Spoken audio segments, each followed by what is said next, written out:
नमस्कार साथियों, प्रताप क्लासेस के यूट्यूब प्लेटफॉर्म पर आपका हार्दिक स्वागत है। आज हम फिर से बात करेंगे राजस्थान अध्ययन कक्षा 10 जो डेली हम रिवाइज करते हैं। आज हमारा टॉपिक होगा कक्षा 10 के अंदर लोक संगीत, लोक नृत्य और लोक नाट्य से संबंधित जितने भी प्रश्न बन रहे हैं इस बुक से उसका हम रिवाइज करने वाले हैं।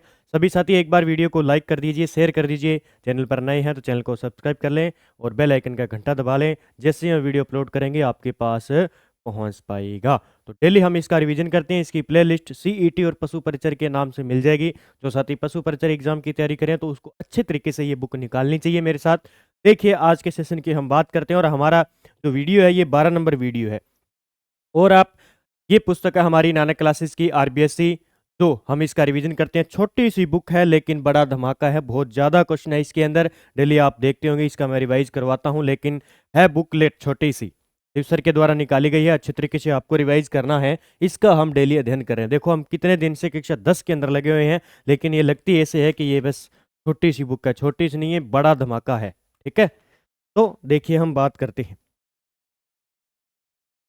हैं लोक संगीत, लोक नृत्य व लोक नाट्य की, जहां से प्रश्न अक्सर एग्जाम में पूछे जाते हैं। देखिए सबसे पहले हम बात करेंगे उदयपुर के लोक कला मंडल के संस्थापक देवीलाल सामर ने राजस्थान के लोक नृत्यों को उनके प्रचलन वाले क्षेत्रों की भौगोलिक विशिष्टताओं के आधार पर किन 3 भागों में बांटा है। तो इन्हें एक तो पहाड़ी भाग में, एक राजस्थानी भाग में, एक पूर्वी मैदानी भाग के अंदर बांटा है। राजस्थान के लोक नृत्यों को उनके प्रचलन क्षेत्र के आधार पर। ठीक है, किसके द्वारा? उदयपुर के लोक कला मंडल, ठीक है, के संस्थापक कौन है? देवीलाल सामर। यहां से पूछा जा सकता है कि संस्थापक कौन है? देवीलाल सामर के द्वारा लोक नृत्यों को उनके प्रचलन व क्षेत्र के आधार पर उन्हें 3 भागों में, एक तो पहाड़ी में, राजस्थानी में, पूर्वी मैदानी में। आगे देखिए गेर नृत्य के बारे में देखते हैं। कौन सा? गेर नृत्य के बारे में देखते हैं। मेवाड़ व बाड़मेर क्षेत्र का लोक नृत्य। एक तो याद रखना है, गेर नृत्य कहाँ का प्रसिद्ध है? मेवाड़ व बाड़मेर क्षेत्र का प्रसिद्ध है। आगे बात करते हैं होली के अवसर पर, हम लिख लेते हैं यहाँ पे गेर नृत्य। होली के अवसर पर पुरुष लकड़ी की छड़ियां लेकर गोल घेरे में नृत्य करते हैं। क्या करते हैं? लकड़ी की छड़ियां लेते हैं और गोल घेरे के क्या करते हैं? यहाँ पे नृत्य करते हैं। प्रमुख वाद्य यंत्र देखिए, ढोल है, बांकिया है और थाली है। 3 वाद्य यंत्र होते हैं घेर नृत्य के अंदर। क्या पूछा जाता है कि एक तो याद रखना है किस क्षेत्र में आ जाएगा? अपने मेवाड़ व बाड़मेर क्षेत्र में घेर नृत्य प्रसिद्ध है। दूसरा हम बात करें इससे विशेषता होली के अवसर पर। अब ये याद रखना कि घेर नृत्य किया जाता है होली के अवसर पर। पुरुष लकड़ी की छड़ियां लेकर गोल घेरे में नृत्य करते हैं। पुरुष प्रधान नृत्य है घेर नृत्य, याद रख लेना। ठीक है, इसमें ढोल, बांकिया और थाली ये वाद्य यंत्र बजाए जाते हैं। सीधा पूछा जाता है कि घेर नृत्य के अंदर कौन सा वाद्य यंत्र बनाया जाता है। ये रीट में भी पूछा गया है, टीईटी में भी पूछा गया, पिछली बार राजस्थान पुलिस में भी पूछा गया, बहुत बार परीक्षा में पूछा जाता है कि घेर नृत्य में वाद्य यंत्र कौन सा नहीं बजाया जाता है। फिर आगे गिद्दड़ नृत्य, बहुत ही अच्छा प्रश्न भी। गिद्दड़ नृत्य के बारे में बात करते हैं। गिद्दड़ नृत्य के बारे में बात करें, शेखावटी क्षेत्र में होली पर किया जाता है। ये भी कहाँ पे किया जाता है? होली पर किया जाता है। कौन सा? गिद्दड़ नृत्य। विशुद्ध रूप से पुरुषों का नृत्य, ये याद रख लेना भी। जो गिद्दड़ नृत्य है ये शेखावटी का प्रसिद्ध है, होली पर किया जाता है, लेकिन ये कौन? केवल जो पुरुषों द्वारा किया जाता है। वाद्य यंत्र इसमें ढोल, डफ और चंग, ढोल, डफ और चंग बजता है। पुरुष महिलाओं के साथ वस्त्र पहनकर भाग लेते हैं, जिन्हें गणगौर कहते हैं। क्या कहते हैं? जिन्हें गणगौर कहते हैं। याद रख लेना। एक नृत्य हो गया हमारा घेर नृत्य, जो बाड़मेर के आसपास का क्षेत्र है। दूसरा हम बात करें गिद्दड़ नृत्य हो गया, जो शेखावटी का प्रसिद्ध है और होली पर किया जाता है गिद्दड़ नृत्य। विशुद्ध रूप से पुरुषों का नृत्य है ये, इसमें ढोल, डफ और तंग बजाया जाता है। बस इतनी ज्यादा आपको विशेषता याद रखनी है।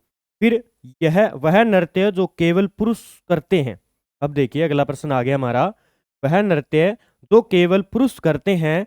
शेखावटी, कुचामन डीडवाना, परवसर का व्यवसायिक लोक नृत्य है कच्छी घोड़ी नृत्य। आपसे पूछ ले कि कच्छी घोड़ी नृत्य कहाँ का प्रसिद्ध है, तो शेखावटी क्षेत्र का भी है, जो डीडवाना कुचामन है वहां का, और परवतसर नागौर के आसपास का क्षेत्र। यह क्या है, एक व्यवसायिक नृत्य है। सीधी की सीधी लाइन उठा के दी जा सकती है कि निम्न में से कौन सा एक व्यवसायिक नृत्य है जो शेखावटी कुचामन, डीडवाना कुचामन और परवतसर के आसपास के क्षेत्रों में किया जाता है, और केवल किसके द्वारा, पुरुषों के द्वारा किया जाता है।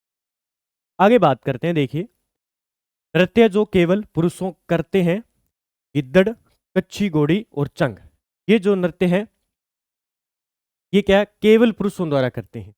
फिर वह नृत्य जो मारवाड़ में प्रचलित है और इनके गीतों में प्राय बड़ली के बेरुजी का गुणगान होता है, तो यह है डांडिया नृत्य। अब याद रख लेना, डांडिया नृत्य कहाँ का प्रसिद्ध है, पूछा जाता है डांडिया नृत्य। डांडिया नृत्य आ जाएगा मारवाड़ का, ठीक है, मारवाड़ क्षेत्र के प्रसिद्ध है डांडिया नृत्य, ये आपको याद रखना। यहाँ पे इस डांडिया नृत्य में बड़ली के जो बेरुजी का है उनका गुणगान है किया जाता है। फिर कतरिया सर बीकानेर में मेज नाथ जी संप्रदाय में प्रसिद्ध नृत्य है। ये यहाँ पे जसनाथी संप्रदाय, मेज नहीं है, बीकानेर के कतरिया में जसनाथी संप्रदाय, जसनाथी संप्रदाय। जसनाथी संप्रदाय से प्रसिद्ध नृत्य कौन सा हो जाएगा, अग्नि नृत्य हो जाएगा। जसनाथी संप्रदाय से संबंधित कौन सा हो जाएगा, अग्नि नृत्य हो जाएगा। आगे है घुड़ला नृत्य कहाँ का प्रसिद्ध है, जोधपुर का हो जाएगा। घुड़ला नृत्य कहाँ का प्रसिद्ध है ये पूछा जाता है, घुड़ला नृत्य है अपने जोधपुर का प्रसिद्ध है। कतरिया सर बीकानेर में जसनाथ जी संप्रदाय से प्रसिद्ध नृत्य कौन सा हो जाए, अग्नि नृत्य। यानी जसनाथी संप्रदाय क्या करते हैं, अग्नि नृत्य करते हैं, ये आपको याद रखना है। फिर जालोर का प्रसिद्ध नृत्य जिसे भूतपूर्व मुख्यमंत्री जयनारायण व्यास ने पहचान दिलाई, तो ये हो जाएगा ढोल नृत्य। और ये ढोल नृत्य कहाँ का प्रसिद्ध है, जालोर का प्रसिद्ध है।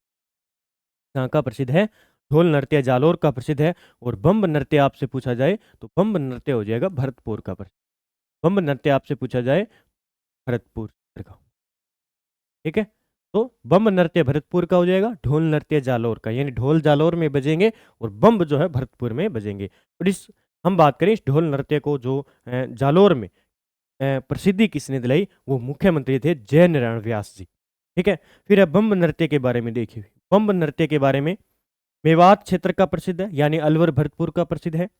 बम्ब शब्द का अर्थ होता है नगाड़ा, क्या होता है, नगाड़ा, ठीक है। तो नगाड़ा को कहते हैं बम्ब। थाली, चिमटा, ढोलक, नगाड़ा वाद्य यंत्र का प्रयोग किया जाता है, वाद्य यंत्र का प्रयोग किया जाता है। यहाँ पे बांध नहीं है, वाद्य यंत्र का प्रयोग किया जाता है। इस नृत्य का प्रारंभ एक पुरुष हाथ में छाता या तलवार लेकर करता है, तो ये वालर नृत्य है। वालर नृत्य गरासियों का प्रसिद्ध है, लेकिन इसमें किया क्या जाता है, वालर नृत्य कैसे किया जाता है, इसमें एक पुरुष हाथ में क्या लेता है, छाता लेता है, और या क्या लेता है, तलवार लेकर करता है। छाता या तलवार दोनों में से एक होगा, तो ये वालर नृत्य है जो गरासियों का प्रसिद्ध है। रूप सिंह शेखावत, दयाराम, तारा शर्मा किस नृत्य के कलाकार हैं, देख लीजिए भवाई नृत्य के प्रमुख नृत्यकार हैं। देख लीजिए, हम थोड़ा लिख लेते हैं ताकि हमें याद रह जाए। भवाई नृत्य के बारे में देखें, भवाई नृत्य, भवाई नृत्य के कलाकार, कलाकार की हम बात करें इस बुक में कौन कौन से दिए हैं वो याद रखने। एक तो रूप सिंह, रूप सिंह है, ठीक है, रूप सिंह शेखावत, रूप सिंह शेखावत है, दयाराम है और तारा शर्मा। ये क्या है, ये है भवाई नृत्य के प्रमुख कलाकार जो एग्जाम में सीधे के सीधे पूछे जा सकते हैं। तो ये थोड़ा सा इतना आपको याद रखना है। आगे, हवा में कमल के फूल बनाना, 7 से 8 मटके सिर पर रखकर नृत्य करना, जमीन पर रखे रुमाल को मुंह से उठाना, गिलास व थाली के किनारों तथा तेज तलवार व कांच के टुकड़ों पर नृत्य करना किस नृत्य की विशेषता है, भवाई नृत्य। भवाई नृत्य की विशेषता है, एक तो आपने देखे होंगे बहुत ज्यादा सिर पर महिलाएं हैं जो मटके रखकर नृत्य करती है। दूसरा, हवा में कमल के फूल बनाना, ठीक है, और 7 से 8 मटके आ गया, जमीन पर रखे रुमाल को मुंह से उठाना, ठीक है, और गिलास व थाली के किनारों पर जैसे गिलास रख दिया फिर उसके ऊपर चढ़ना, और तेज तलवार व कांच के टुकड़ों पर नृत्य करना, यह है भवाई नृत्य। फिर आगे देखिए, most most very very important, मांगी बाई व लक्ष्मण दास किस नृत्य के कलाकार है? तेरह ताली नृत्य। तेरह ताली नृत्य जो कामड़ जाति के महिलाओं द्वारा किया जाता है और रामदेव जी के मेले में प्रसिद्ध है। तो मांगी बाई याद रख लेना भी, मांगी बाई का संबंध किस नृत्य से है? तेरह ताली नृत्य से है। तेरह ताली नृत्य से संबंध है इस मांगी बाई का। और एक शब्द याद कर लेना भी, लक्ष्मण दास पूछा जा सकता है भी, लक्ष्मण दास जी का संबंध किससे है? तेरह ताली नृत्य से। आगे, जनजाति व लोक नृत्य से संबंधित बात कीजिए। जनजाति व लोक नृत्य देखिए, हम बात करें कथोड़ी जनजाति, ये इनका नृत्य है मावलिया। शंकरिया नृत्य कालबेलियों का है। लूर नृत्य गरासियों का है। फिर हम बात करें धाकड़ व चक्री नृत्य कंजर जाति का है। याद कर लेना, कथोड़ी जाति का नृत्य है मावलिया। मावलिया नृत्य कथोड़ी जाति का, ये सीधा के सीधा अलग पूछा जाता है। ये कथोड़ी का और ये धाकड़ जाति का सीधा अलग आएगा। कंजर जाति का निम्न में से कौन सा नृत्य है? चक्री नृत्य। ठीक है।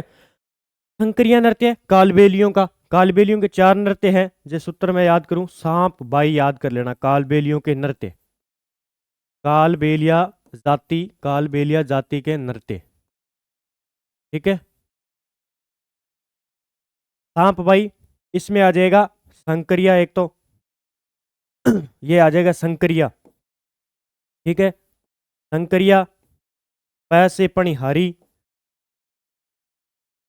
और आगे क्या हो जाएगा?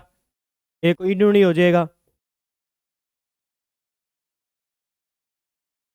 ठीक है। और एक और हो जाएगा बागड़िया। बागड़िया वागड़िया इस प्रकार एक और होता है। ठीक है, तो याद कर लेना आप। आगे, जनजाति व लोक नृत्य से संबंधित है। मांडल नृत्य ग्रासिया जनजाति का है। अब ये सीधे के सीधे एग्जाम में पूछे जाते हैं कि निम्न में से मांडल नृत्य किस जनजाति द्वारा किया जाता है? ग्रासिया जनजाति का। इस प्रकार याद करने हैं। मोरिया जो है ये ग्रासियों का है। घुमरा किसका है? भील जनजाति का है। फिर भीलों का नृत्य हाथीमना, नेजा और रमणी। ये नेजा है एक प्रकार का खेल नृत्य है। नेजा एक प्रकार का खेल नृत्य है भीलों का। हाथीमना नृत्य और रमणी नृत्य। अब सीधा पूछ ले कि निम्न में से रमणी नृत्य किया जाता है भीलों द्वारा, ग्रासियों द्वारा, शहरियों द्वारा, कंजर जाति द्वारा? तो याद रख लेना, भीलों द्वारा किया जाता है। ये रवि नृत्य कालबेलियों में, एक तो ये रहा शंकरिया हो जाएगा। कालबेलियों के मैं अभी लिखा रहा था, कालबेलियों। इसका सूत्र मैंने बताया सांप बाई। इस सह का आपको सह वो बनाना है शंकरिया। ठीक है। दूसरा पै का पणिहारी, वो पीछे लिखा हुआ पणिहारी। तीसरा बा का क्या हो जाएगा? बागड़िया, बागड़िया और इंडोनी, ये मैंने बताए थे आपको। तो सह का ये हो जाएगा, पै का ये हो जाएगा, बा का ये हो जाएगा और ई का ये हो जाएगा। ठीक है। तो ये सूत्र अगर आपको याद नहीं है तो। फिर है चांद नीलगिरी, राव रिडमल व मीरा मंगल ख्याल किस कलाकार द्वारा रचित है? लच्छी राम, जो कुचामनी ख्याल के लिए प्रसिद्ध है, लच्छी राम जी। और चांद नीलगिरी, राव रिडमल, मीरा मंगल ख्याल किस कलाकार द्वारा प्रसिद्ध है? ये पॉइंटेड कर लेना भाई, आरपीएससी को जो साथी तैयारी कर रहे हैं। फिर है उगमराज किस ख्याल के प्रमुख कलाकार हैं? कुचामनी ख्याल के। किसके?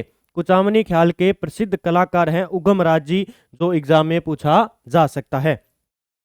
दूलिया राणा, नानू राम जी किस ख्याल के कलाकार हैं? शेखावटी ख्याल के। ठीक है। तो दूलिया राणा एक दूलिया राणा जी हो जाएंगे, और नानू राम जी ये है शेखावटी ख्याल जो है उसके प्रसिद्ध कलाकार हैं। उगमराज जी हैं कुचामनी ख्याल के। चांद नीलगिरी, राव रिडमल और मीरा मंगल ख्याल किस कलाकार द्वारा रचित है? ये पात्र होते हैं भी, तो ये लच्छी राम द्वारा। आगे, जोगी जोगण, कान गुजरी, मियाँ बीबू, पठान, रसीली, तंबोलन किस ख्याल से संबंधित है? ये है भी जयपुर ख्याल से। याद रखना भी, जोगी जोगण, कान गुजरी, मियाँ बीबू, पठान, रसीली, तंबोलन ये किस ख्याल से संबंधित है? जयपुर ख्याल से। हीर रांझा, भरतहरि, जयदेव कलाली, ढोला मरवण व आहला देव किस ख्याल से संबंधित है? ये है शेखावटी से। अब ये सारे के सारे इतने इंपॉर्टेंट प्रश्न हैं। सीधा पूछा जाए कि ढोला, मरवण व आला देव ख्याल किस क्षेत्र से संबंधित है? शेखावटी ख्याल के प्रमुख है। ठीक है, हीर रांझा, ज्यादातर ये पूछा जाता है, एक तो हीर रांझा, एक जोगी जोगण, ये पूछे गए हैं। किस ख्याल की शुरुआत वाद्य यंत्र के प्रयोग से होती है? हेला ख्याल। हेला ख्याल की बात करें तो इसकी जो शुरुआत होती है वो बम्ब वाद्य यंत्र से होती है। किससे होती है? बम्ब वाद्य यंत्र से होती है। आगे देखिए, जयदयाल सोनी, चेतराम, हमीद बेग, ताराचंद व ठाकुर ओंकार सिंह किस ख्याल के कलाकार हैं? तुर्रा कलंगी ख्याल के। नाम सारे के सारे याद रखने हैं। जयदयाल सोनी और चेतराम, हमीद बेग, ताराचंद और ठाकुर ओंकार सिंह तुर्रा कलंगी ख्याल के हैं। मेवाड़ के शाह अली व तुकनगीर संत पीरों ने 400 वर्ष पूर्व किस ख्याल की रचना की थी? तुरा कलंगी की। फिर तुरा कलंगी ख्याल के बारे में देखिए क्या इंपॉर्टेंट है हमारे एग्जाम की दृष्टि से। तुरा को शिव व कलंगी को पार्वती का प्रतीक माना जाता है, जिस प्रकार हम गणगौर बनाते हैं। ठीक है, उसी प्रकार तुरा कलंगी के अंदर भी शिव को, तुरा को कहते हैं शिव और कलंगी होता है पार्वती। तुकनगीर तुर्रा के तथा शाह अली कलंगी के पक्षकार थे। इस ख्याल में चंग बजाया जाता है। ये देखो, अब सीधा प्रश्न पूछा जाए कि निम्न में से तुर्रा कलंगी ख्याल के अंदर कौन सा वाद्य यंत्र बनाया जाता है? चंग बजाया जाता है। इस ख्याल के मुख्य केंद्र है गोसुंडा, चितौड़, निम्बाहेड़ा और नीमच, ये मुख्य केंद्र है। शिव शक्ति संबंधी विचारों के काव्य में रचनाएं दंगल के नाम से जानते हैं। इसके संवादों को बोल कहते हैं। ठीक है, ये याद रख लें। अभी तुरा कलंगी, पहले तो सबसे पहले हम बात करें तो तुरा कलंगी के कलाकार हैं जयदयाल सोनी, चेतराम, हमीद बेग, ताराचंद, ठाकुर ओंकार सिंह, ये प्रमुख कलाकार है तुरा कलंगी के। फिर हम बात करें जो इसकी रचना की हम बात करें तो मेवाड़ के शाह अली थे। तुकनगीर संत पीरों ने 400 वर्ष पूर्व इस ख्याल की रचना की थी तुरा कलंगी की। फिर हम बात करें तुरा जो है वो शिव का रूप है और कलंगी पार्वती का प्रतीक माना गया है। फिर तुकनगीर तुर्रा के तथा शाह अली कलंगी के पक्षधार थे। तो ये कलंगी है ना, ये क्या थे? इसके पक्षधार थे, यानी पार्वती के पक्षधार थे।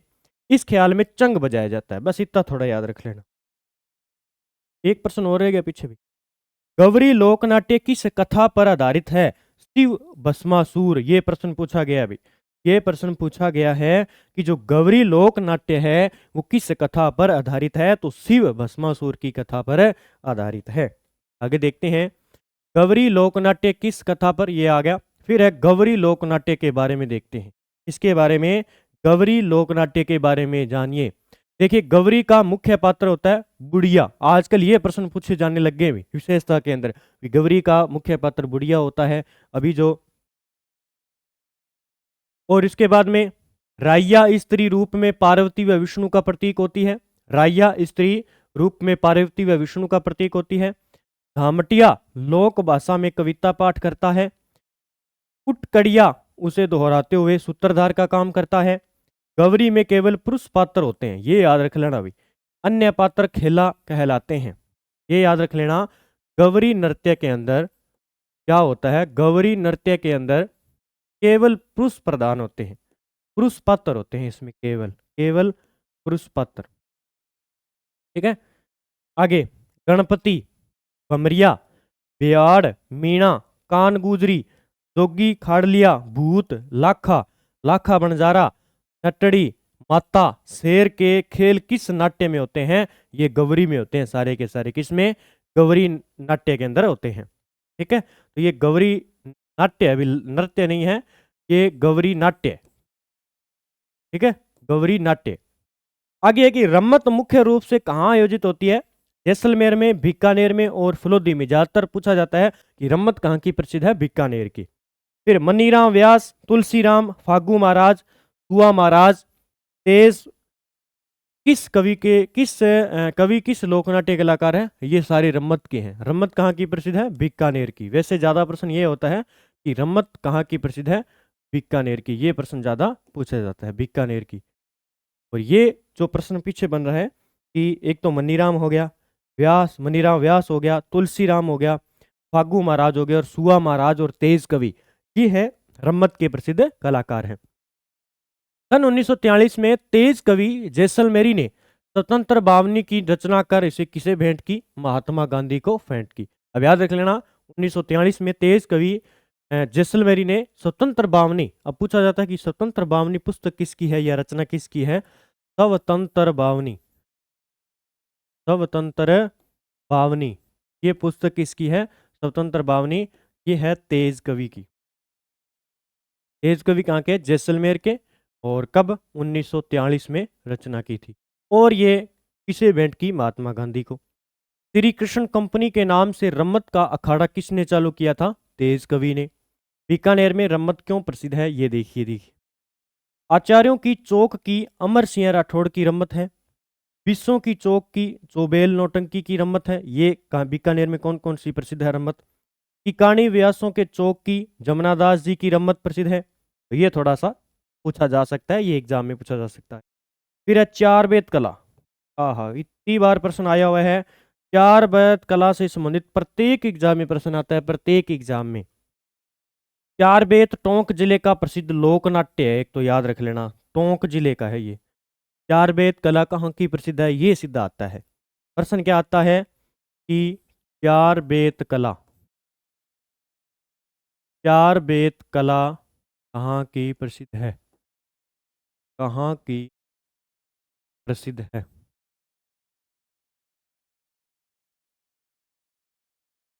ऑप्शन में मिलेगा टोंक। कौन सा? टोंक जिला। क्या आ जाएगा? टोंक जिला आ जाएगा। ठीक है, ये याद रख लेना। तो टोंक जिले का प्रसिद्ध है।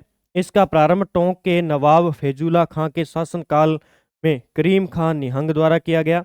लोकनाट्य में गायन डफ बजाया जाता है। और याद रख लेना, इसमें जो गायन के रूप में है वो डफ बजाया जाता है। गायन जो है, गायक है, डफ बजाता है इसे, डफ वाद्य यंत्र। ठीक है, याद रख लेना भाई, डफ बजाता है चार बेत कला में। बसंत, नकाबपोश, सत्यवादी हरिश्चंद्र, राजा भर्तहरि इस लोकनाट्य के नाटक है, नौटंकी के भी।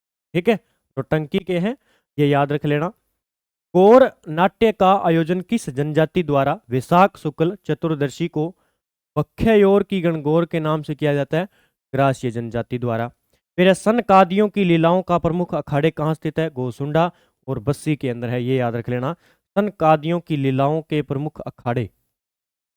राधा कृष्ण के युगल स्वरूप व रसादी लीलाओं का आयोजन कहाँ किया जाता है? ये गोसुंडा के अंदर किया जाता है। देखिए, एक बार में ये प्रश्न याद नहीं होंगे, आपको बार बार इसका रिवाइज करना पड़ेगा। अगर आप 2 बार दिन में वीडियो देखते हो तो ऑटोमेटिक अपने आप याद हो जाएगा, क्योंकि बार बार चीज़ों का रिवीजन करना ही पड़ेगा। आप ज़्यादा चाहते हो तो इस बुक को ले आ सकते हो, बुक ऑनलाइन मिल जाएगी आपको। नंबर नोट करवा देता हूँ। वैसे ये बुक अभी हम MCQ निकालने वाले हैं। क्या है?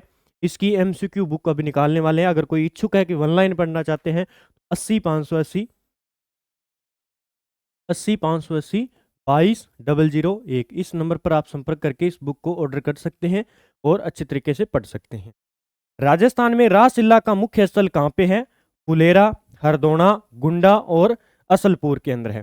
फिर है कि दूल्हे की बारात जब लकड़ी वाले के यहाँ चली जाती है, लड़की वाले के, लकड़ी नहीं है, लड़की वाले के यहाँ चली जाती है, तो पीछे से वर पक्ष की महिलाओं द्वारा वर वधू की नकल के रूप में जो स्वांग प्रदर्शित किया जाता है उसे क्या कहते हैं? देखिए, उसे क्या कहते हैं, देखते हैं भी, थोड़ा कट गया बुक में, उसे क्या कहते हैं। हमारे पास बुक है और अच्छे तरीके से हम देख लेंगे, इसको छोड़ेंगे नहीं प्रश्न को। तो उसे कहते हैं, पीछे लिख लेते हैं प्रश्न के अंदर, तो उसे क्या कहते हैं? दूल्हे की बारात जब लड़की वाले के यहाँ चली जाती है तो उसे टूटिया, क्या कहते हैं? टूटिया, टूटिया कहते हैं उसे। और उसे कहते हैं टूटकी। ठीक है, टूटिया, टूटकी और खोड़िया, ये कहते हैं। ठीक है, ये याद रख लेना। ये अच्छे तरीके से बुक को पढ़ना है आपको। आगे देखिए, परशुराम केलवा जानकी लाल भांड भीलवाड़ा का संबंध किस लोकनाट्य से है? सवांग से है। अब ये पूछा जाता है, जानकी लाल भांड का संबंध, जानकी लाल भांड का संबंध है, पहले तो आपको याद रखना है कहाँ से है, ये भीलवाड़ा से है। और हम लोकनाट्य की बात करें इनके, लोक नाट्य है इनका प्रमुख सवांग। सवांग ये याद कर लेना। कौन सा? सवांग। परशुराम केलवा एक हो जाएंगे। सवाई प्रताप सिंह के समय जयपुर में शुरू हुए तमाशा लोकनाट्य के बारे में देखिए, अभी पूछा गया था सीईटी के अंदर। ठीक है, सीईटी 2024 में। फूलजी भट्ट, गोपी कृष्ण भट्ट, वासुदेव भट्ट इसके कलाकार हैं। तमाशे का आयोजन खुले मंच पर होता है जिसे अखाड़ा कहते हैं। ठीक है, गोपीचंद व हीर रांझा इसके मुख्य तमाशे हैं, ये याद रख लेना। अब पूछा क्या गया था कि जो तमाशा लोकनाट्य है वो किसके शासनकाल में हुआ? सवाई प्रताप सिंह के। यानी जो जयपुर में शुरुआत की गई वो तमाशा किसके द्वारा? ये सवाई प्रताप सिंह के समय जयपुर के शासक थे। तमाशा लोकनाट्य में ये पूछा गया था। ठीक है, फिर इसमें फूलजी भट्ट हैं, ये कलाकार हैं। गोपी भट्ट, गोपी कृष्ण भट्ट हैं। वासुदेव भट्ट है इसके कलाकार है तमाशे के। तमाशे का आयोजन खुले मंच पर होता है जिसे अखाड़ा कहते हैं। गोपीचंद व हीर रांझा इसके मुख्य पात्र है। मुख्य क्या है? तमाशे हैं।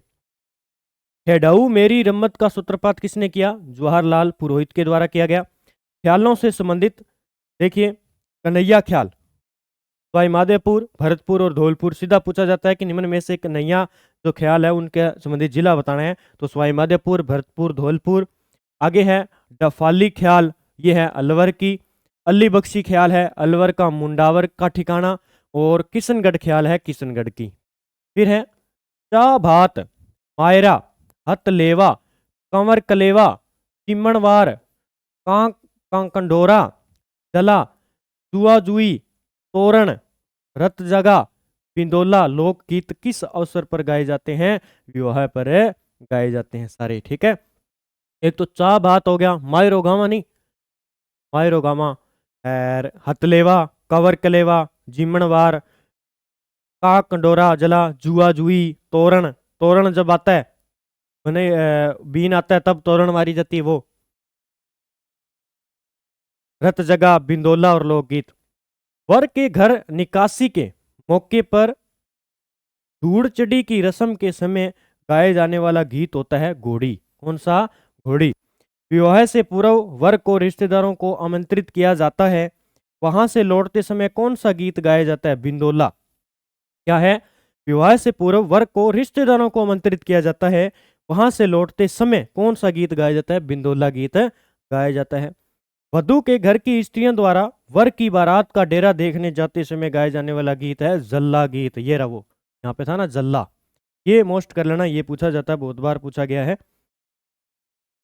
गणगौर का पर्व चैत्र माह में कुमारी कन्याओं व सधवा स्त्रियों द्वारा कितने दिनों तक अनुष्ठान पूर्वक आयोजित किया जाता है?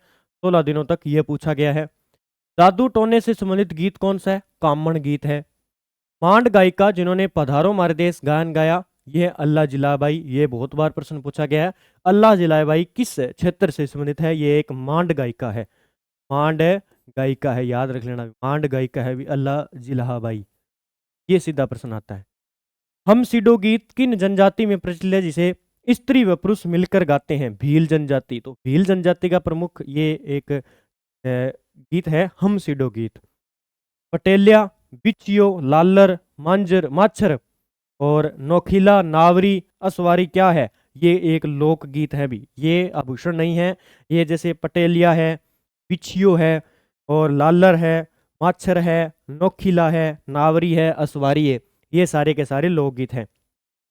बालकों का चौक चांदनी गीत किस पर्व पर गाया जाता है? गणेश चतुर्थी पर गाया जाता है।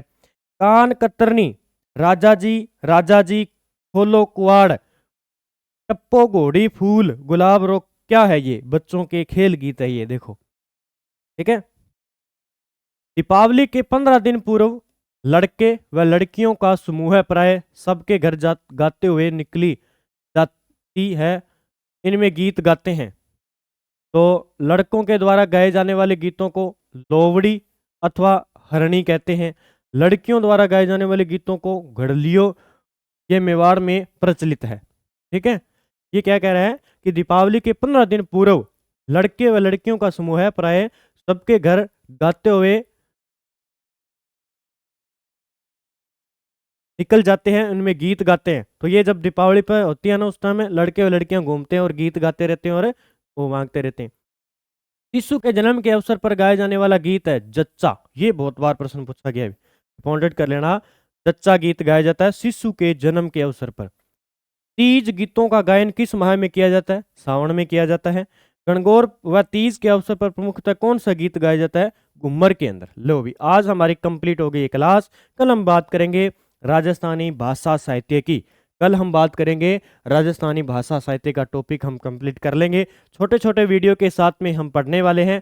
वैसे तो मैं एक साथ करवा सकता हूँ, लेकिन एक साथ करवाने से कोई फायदा नहीं होगा, आप अच्छी तरीके से नहीं पढ़ पाएंगे। अब डेली टॉपिक होगा तो आप अच्छी तरीके से टॉपिक को निकाल पाओगे, क्योंकि कई बार ज़्यादा खा लिया नहीं, ज़्यादा खा लिया आप रवा जे नहीं जना फिर सारे दिन दिक्कत ही हुआ है। तो मोटो वीडियो कोई काम को कोनी, छोटो वीडियो आप अपलोड करांगा, ताकि आप छोटो सो वीडियो है लगभग 50-60% ले गया वहाँ अच्छे तरीके आप पढ़ सका। ठीक है, तो डेली मेरे साथ रिवीजन करता रहो, हम डेली आप पढ़ता रहेंगे। तो ये जो लोक नृत्य हैं, लोक नृत्य हैं, ये आपको अच्छे तरीके से देख लेना है, क्योंकि मैंने जो बताए हैं यहाँ से प्रश्न बहुत आते हैं और ऐसी हम गलती करते रहते हैं। इन पुस्तक को हम पढ़ते रहते हैं, नहीं पढ़ते हैं, और पुस्तक हम पढ़ते रहते हैं, लेकिन यहाँ से सारे सारे क्वेश्चन आ जाते हैं और ये क्वेश्चन हमारे गलत नहीं होने चाहिए। गलत हो गए तो कोई फायदा नहीं है इन पर। तो जय हिंद जय भारत दोस्तों, मिलते हैं कल के अगले वीडियो के साथ में। आप अच्छी तरीके से इनका रिवाइज करते रहिए बस। जय हिंद।